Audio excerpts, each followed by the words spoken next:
In the previous lesson, we talked about adding or subtracting algebraic expressions. In this lesson, we will begin the discussion of multiplying expressions, looking at the two relatively simple cases, monomial times monomial and monomial times binomial. Before we begin, let's be clear on a few arithmetic principles. It's very important to realize when we get to algebra, all the algebra is obeying basic arithmetic principles. And so we have to be clear on our arithmetic. Remember that multiplication is commutative and associative. This means that we can put factors in any order or groupings and not change the product. So for example, A times B times C times D, that's exactly the same as B times A times D times C. We can change the order. We can group them. We can do A times D and then B times C and then multiply those two together. We could do C by itself times BDA. All of those are exactly the same, and there are many, many or more groupings and orderings possible. The point is, it doesn't matter what order they're in. It doesn't matter how we group them. As long as everything's getting multiplied together, we will have the same product. That's a really big idea about multiplication. Also, we need to be clear on the distributive law. Multiplication distributes over addition and subtraction. So if we multiply A times the quantity B plus C, we multiply each individual term. If we multiply A times the quantity B minus C, we multiply each individual term. Multiplication distributes over addition and subtraction. Multiplication does not distribute over multiplication. So 3 times xy does not equal 3 times x times 3 times y. We do not get two different factors of the 3, one multiplying each factor. We don't distribute over factors, we only distribute over separate terms, and xy is a single term. So in fact, if we multiply 3 times xy, we just get 3xy. Very important to be clear on this. This is a subtle mistake. All right, so now we can start talking about multiply. If we multiply a number, a constant, times a monomial with a variable, the constant multiplies the coefficient. So for example, 7 times 5x squared, that's just going to be 35x squared. We're just going to multiply that constant times the coefficient.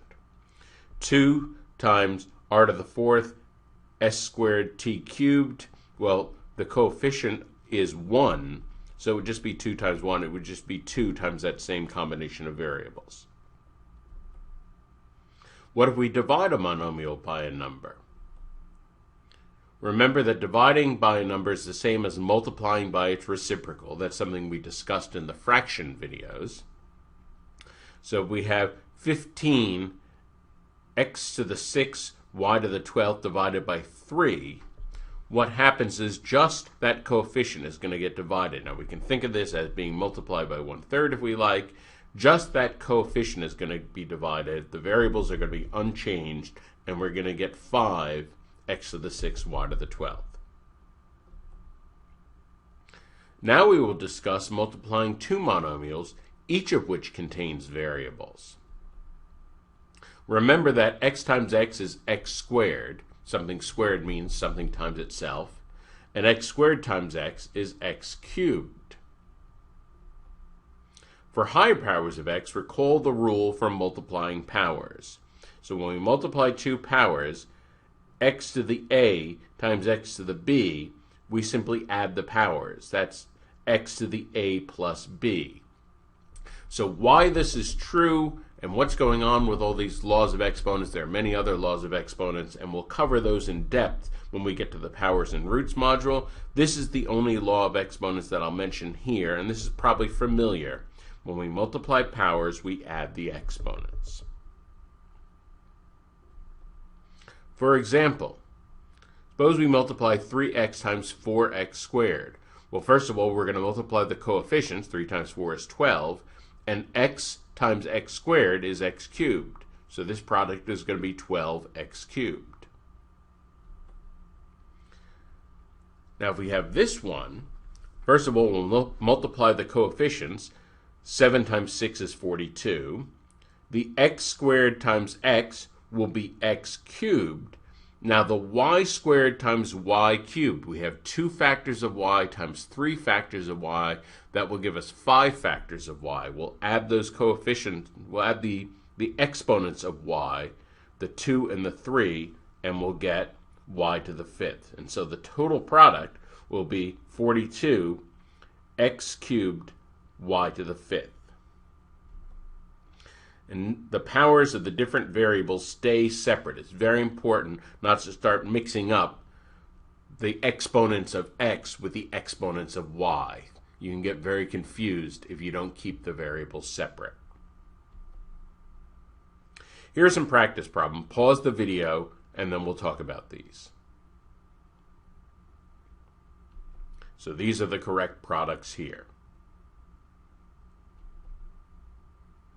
Now we'll talk about the case of a monomial times a binomial. For this we use the distributive law. So a times b plus c equals a times b plus a times c. This is proper distribution. So for example, if we want to multiply 7x squared, that monomial, times the binomial in parentheses, we have to multiply that binomial times each term and then do the correct monomial times monomial multiplication for each term. And here we would get 7x to the 5th plus 14x to the 4th. Clearly, we could extend this pattern for monomial times a trinomial or any higher polynomial. For example, here's a monomial times a trinomial. We'll multiply that 5x times each individual term, and we'll wind up with this product. If there were more terms in the parentheses, we would just distribute the monomial multiplication to each term. Here are some practice problems. Pause the video here, and then we'll talk about these. And here are the answers. In summary, in this video, we talked about the basics of algebraic multiplication, including multiplying 2 monomials and multiplying a monomial times a binomial or trinomial. In the next video, we will discuss the case of multiplying 2 binomials.